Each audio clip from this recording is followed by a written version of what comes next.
திருமையப்பன், இப்போ அதிமுக பாஜக கூட்டணி இந்த விவகாரங்களை கையாளக்கூடிய பொறுப்பு அமித்ஷா கிட்ட இருந்து பாஜக மேலிட பொறுப்பாளர்கள்ட்ட வந்திருக்கா? ஒரு வருடத்திற்கு முன்னதாக கூட்டணி பேச்சுவார்த்தை நடத்தி அதிமுகவுடைய கூட்டணி முடிவாச்சு. இப்போ 6 மாதத்திற்கு முன்னதாகவே பொறுப்பாளர்கள் நியமிக்கப்பட்டு களத்தில் இறங்கியிருக்காங்க. இந்த சந்திப்புடைய முக்கியத்துவம் என்ன? அடுத்த நகர்வு என்ன? பாரத மண்ணிற்கும் தமிழ் மக்களுக்கும் முதற்கண் வணக்கம். பாஜக மற்ற கட்சிகள் போல கிடையாது. பாஜக 24 மணி நேரம் 365 நாளுமே எலெக்ஷன் சைக்கிள்லேயே இருக்கக்கூடிய ஒரு கட்சியாக தான் பார்க்கிறேன். அவர்கள் என்றைக்குமே மக்களோட ஆதரவு பெற வேண்டும். மக்களோட அடுத்த தேர்தலுக்கு நோக்கி செல்றோம்னா அதற்கு என்ன தேவை அப்படின்றது. பாஜகவுக்கு எலெக்ஷன் பொறுப்பாளர்கள் எப்பவுமே சீக்கிரமாக அப்பாயிண்ட் பண்ணப்பட்டுருவாங்க. நம்மளாம் பாஜக மற்ற கட்சிகள் மாதிரி ஒரு தலைவர் அவர் முடிவு எடுப்பார் அப்படின்ற மாதிரி ஒரு கட்சி கிடையாது. இன்னைக்குமே ஒரு டெமோக்ராட்டிக் பார்ட்டியாக தான் இருக்கிறது. அதனால அவங்களோட பார்லிமெண்டரி போர்டு, அவங்களோட கமிட்டிஸ், அவங்க தான் அதற்கான நிர்ணயம் எல்லாத்தையுமே செய்ய போறாங்க. ஸோ அதனால ஒருவர் தான் நிர்ணயம் செய்வார் அப்படின்ற அந்த ஒரு பார்வையுமே இதுல கிடையாது. ஸோ அமித்ஷாவிடம் ஏற்கனவே உரையாடி இருக்கிறார்கள். ஏற்கனவே பார்லிமெண்டரி போர்டில் இதற்கான இது வைக்கப்பட்டிருக்கு. அன்னைக்கே அலையன்ஸ் அப்படின்றது உறுதுணை ஆய்விட்ட பின்னால் இன்னைக்கு அதை ரீகன்சைல் பண்றதுக்கான பொறுப்பு விஜயந்த் பாண்டா அவர்களுக்கு கொடுக்கப்படவில்லை. அவர் பாஜகவை பொறுத்த வரைக்கும் அதற்கான பொறுப்பாளர். அவர் மரியாதை நிமித்தமாக இங்க அலையன்ஸோட லீடராக எடப்பாடியார் அவர்கள் இருக்கிறார். அதனால் அவரை சந்திக்க வேண்டும் அப்படின்ற ஒரு தேவை இருக்கிறது. இங்க என்ன மாதிரி பூத் கமிட்டி ஃபார்மேஷன்ஸ், அதே மாதிரி பார்ட்டியில ஒவ்வொரு லெவல்லையும் என்னென்ன பண்றாங்க, இன்டெலெக்சுவல் கமிட்டி என்ன பண்ணுது, அவங்களோட போல் பிளானிங் என்ன ஆகுது, அவங்க மெம்பர்ஷிப் எப்படி இருக்கு அப்படின்றது எல்லாத்தையுமே பார்க்க வேண்டிய தேவை இருக்கிறது.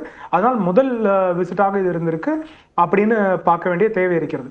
ஸோ பாஜக சிஸ்டமேட்டிக்காக ஒர்க் பண்ணுற பார்ட்டி. ஏற்கனவே ஒரு ஆளுமை அதிகமாக இருக்கிற திராவிட கட்சிகள் இருக்கிற ஒரு தமிழ்நாட்டில் பாஜக வேரூற வேண்டும் அப்படின்னா அவர்கள் என்ன செய்ய வேண்டிய தேவை இருக்கிறது? அவர்கள் அடிப்படை கட்டமைப்பை இன்னும் ஸ்ட்ரென்தன் பண்ணணும்.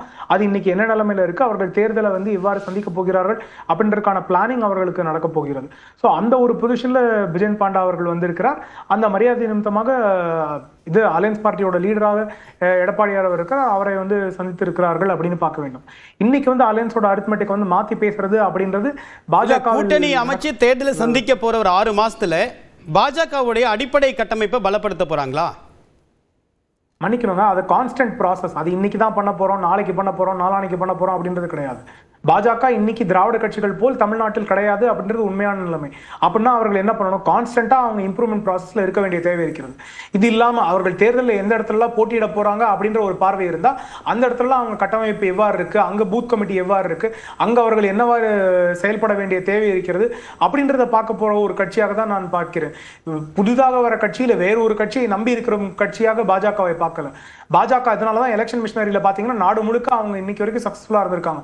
2014 இருந்து அதிகமான தேர்தல்களில் வெற்றி பெற்ற கட்சியாக நம்ம பாராளுமன்ற தேர்தலில் மட்டும் இல்ல, சட்டசபை தேர்தல்களிலும் பார்க்கலாம், லோக்கல் பாடி தேர்தலையும் பார்க்கலாம், பாஜக ஒரு கட்சியாக இருக்கிறது. அதனால அது அவங்களோட கான்ஸ்டன்ட் வேலையாக இருக்கிறது. மக்களோட நாடு முழுக்க இல்ல, தென்னிந்தியாவிலே தமிழ்நாடு, கேரளா போன்ற மாநிலங்கள் விதிவிலக்கா இருக்கு. மன்னிக்கணுங்க, இந்தியால 28 29 மாநிலம், அப்புறம் 8 யூனியன் டெரிட்டரி இருக்கு. இதுல அதிகமான இடத்துல யார் இருந்திருக்கா, அதிகமான வாய்ப்பு யாருக்கு வெற்றி வாய்ப்பு இருந்திருக்கு? 2014 எத்தனை எம்பி இருந்தாங்க, 2019 எத்தனை எம்பி இருந்தாங்க, இப்போ எத்தனை எம்பி இருக்காங்க? அதுக்கு இணையாக வேற ஒரு கட்சி இந்தியாவில் இன்னைக்கு கிடையாது, போன 15 ஆண்டுகளில் கிடையாது. அப்படின்ற போது எந்த கட்சி எலெக்ஷனை பெட்டரா ஃபேஸ் பண்ணியிருக்காங்க அப்படின்னு பார்க்க வேண்டிய தேவை இருக்கிறது. அந்த வேலையை அவர்கள் எந்த மாநிலத்தில் இன்னும் ஸ்ட்ராங்கா இல்லையோ அது இன்னும் அதிகமாக பண்ண போறாங்க. அதுதான் இன்னைக்கு இருக்கிற பிராக்டிகலான பொசிஷன். அவர்கள் இங்கே அப்படின்னா அவர்கள் அதற்கான முடிவு. இந்த கேள்வி என்ன அப்படின்னா, ஒரு பக்கம் பாஜகவை விமர்சிக்கக்கூடிய வகையில் நிறைய கருத்துக்கள் திமுக தரப்புலேருந்து வைக்கப்படுது. ஆனால் முதலமைச்சருடைய செயல்பாடு, இந்த கரூர் துயர சம்பவத்தில் நிறுவனர் ராமதாஸ் அவர்கள் பாராட்டியிருக்காரு, சரியாக தான் செயல்படுறார் அப்படின்னு சொல்லியிருக்காரு. ஆனால் அதே அன்புமணி தரப்புலேருந்து விமர்சிக்கப்படுது, அரசுடைய நடவடிக்கையை விமர்சித்து பேசுகிறாங்க. இந்த சூழ்நிலையில் ராமதாஸை போய் பாஜகவுடைய மேலிட பொறுப்பாளர்கள் சந்திப்பதற்கான நோக்கம் என்ன? ராமதாஸ் அவர்களும் வைகோ அவர்களும் உடல்நல குறைவாக மருத்துவமனையில் இருக்காங்க. சாதாரணமா எல்லாருமே அவர்களை போய் சந்திக்க வேண்டிய ஒரு அவசியம் இருக்கிறது. அவர்களை சார்ந்தவர்கள் சாராதவர்கள், அவர்களோட இது என்ன ஐடியாலஜியில் இன்ட்ரெஸ்ட் இருக்கோ இல்லையோ, ஆனால் தமிழகத்தில் ஒரு முக்கிய அரசியல் தலைவராக இருக்கிறார். அவர்னால பலருக்கு ஒரு மாற்றம் அடைந்திருக்கு அப்படின்னு பல மக்கள் பார்க்குறாங்க. தேர்தலில் ஒரு இம்பேக்ட் பிளேயரா அவர் இருந்திருக்காரு. அப்படின்ற போது ஒரு நெசசரி ஃபேக்டர் தான். ஸோ அப்போ மரியாதை காரணமாக ஒரு மூத்த தலைவரை சந்திப்பது எல்லாருக்குமே அவசியம். சந்திக்காதவர்கள் இனிமேயாவது போய் சந்திக்கணும் அப்படின்றது ஒரு தேவையும் இருக்கிறது. அந்த மரியாதை கூட இல்லை அப்படின்னா அது வந்து அந்த பார்ட்டி எந்த அளவுக்கு டிசிப்ளின் லேக்கிங்கா இருக்குன்றது ஃபர்ஸ்ட் பொசிஷன். ரெண்டாவது, எல்லாருக்குமே இன்னைக்கு அவர்களோட அலையன்சஸ் ஸ்ட்ரென்தன் பண்ணணும் அப்படின்னு தான். திமுக இவ்வளவு ஸ்ட்ராங்கா இருக்குன்னா கமலஹாசன் அவர்களை எதற்காக சேர்த்துக்கொள்ள வேண்டும், எதற்காக வேறு ஒரு கட்சி வர வேண்டும் அப்படின்னு பார்க்க வேண்டும். அவர்கள் இன்னும் காங்கிரஸோட அலையன்ஸ் ஸ்ட்ரென்தன் பண்ணணும், விசிகோட அலையன்ஸ் ஸ்ட்ரென்தன் பண்ணணும். இது இல்லாம புதிதாக வேற கட்சியை பார்க்கணும். திமுக இன்னைக்கு ஆட்சியில் இருக்கும்போதே பார்க்கும்போது ஆட்சியில் இல்லாத கட்சிகள் பார்க்க வேண்டிய அவசியம் டெஃபினட்டாக இருக்கிறது. அதை வந்து பாஜகவும் அஇஅதிமுகவும் தீவிரமாக செய்கிறார்கள். அவர்கள் அவர்களோட அலையன்ஸ்க்கு என்ன தேவையோ அவர்கள் அதெல்லாம் பண்ண போறாங்க. அவங்க பண்ணணுமா பண்ணக்கூடாதான்னு நிர்ணயம் செய்ய பொறுப்புல வேற யாருமே கிடையாது. அவர்கள் செய்வது தார்மீகமாக சரியா இல்லையா அப்படின்ற ஒரு பார்வை இருக்கலாம், இல்ல அரசியல் உத்திக்கு தேவையானதா இல்லையா அப்படின்னு பார்வை இருக்கலாம். இன்னைக்கு ரெண்டு பொசிஷன்லயுமே அது தேவையானது தான். ராமதாஸ் அவர்கள் உடல் நல்லா இருந்ததுன்னா கூட அவரை போய் சந்திச்சிருக்கணும் மரியாதை நிமித்தமாக. இன்னைக்கு உடல் நம்ம அப்படி இருக்கும்போது டெஃபினட்டா போய் பார்க்கணும் அப்படின்றது ஒரு அவசியம். அதுல வந்து அவர் போய் பார்க்கலாமா இல்லைன்னா ஸ்டாலின் அவர்களை போய் பார்க்கலாமா? அப்ப அவருக்கு எதிர்கருத்து நிறைய தெரிவிச்சிருக்காங்க ராமதாஸ் அவர்கள். கருணாநிதி அவர்கள் ஆட்சியில் இருந்தும் ராமதாஸ் அவர்கள் நிறைய எதிர்கருத்து தெரிவிச்சிருக்காங்க. அப்ப ஸ்டாலின் அவர்கள் போய் பார்த்தது சரியா? அந்த மாதிரி ஒரு கேள்வி, அந்த மாதிரி ஒரு பார்வையும் அரசியல் ரீதியா பாராட்டியும் பேசியிருக்காரு, எதிர் விமர்சனத்தையும் வச்சிருக்காரு. இது முதல் சுற்று கருத்தா எடுத்துக்கிறேன். திரு சுவாமிநாதன், இப்ப மன்னிக்கணும், ஒரே ஒரு கருத்து மட்டும் நீங்க கேட்டனால அரசியல் இங்கிதம் அப்படின்றது, பிரேமலதா அவர்களின் தாயார் வந்து மறைந்திருக்கிறாங்க. அதற்கான இரங்கலை தெரிவிக்க வேண்டிய அவசியம் இருக்கிறது. அவர்கள் குடும்பத்தினர் வந்து அதனால இருக்கிற ஸ்ட்ரென்த், அவங்களுக்கான பிரேயர்ஸ் எல்லார்கிட்ட இருந்தும் இருக்கும் அப்படின்னு நம்புறேன். சரி, திரு சுவாமிநாதன், இந்த சந்திப்புகள் அப்படின்றது அரசியலா இல்ல ஒரு அரசியல் நாகரிகம் அப்படின்றதோட நிறுத்திக்க முடியுமா? இல்ல, நிச்சயமா 100% அரசியல் தான். நாகரிகம் அப்படிங்கிறதும் ஒரு புள்ளியா இருந்தாலுமே கூட இதுக்குள்ள சில அரசியல் முடிச்சுகளும் இருக்கு. இன்னைக்கு நடிகர் விஜய் அவர்கள் கரூர் சம்பவத்துக்கு முன்பு, கரூர் சம்பவத்துக்கு பின்பு அப்படின்னு நம்ம விஜய் அரசியலை 2 கூறா பிரிச்சுக்கலாம்.